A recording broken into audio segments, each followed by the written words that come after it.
Today we are going to learn about that how to hibernate your PC mode by using CMD.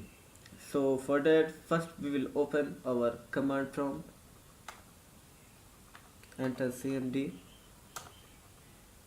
and the CMD command is on our screen. Now we will write our statement, and that statement is shutdown slash h.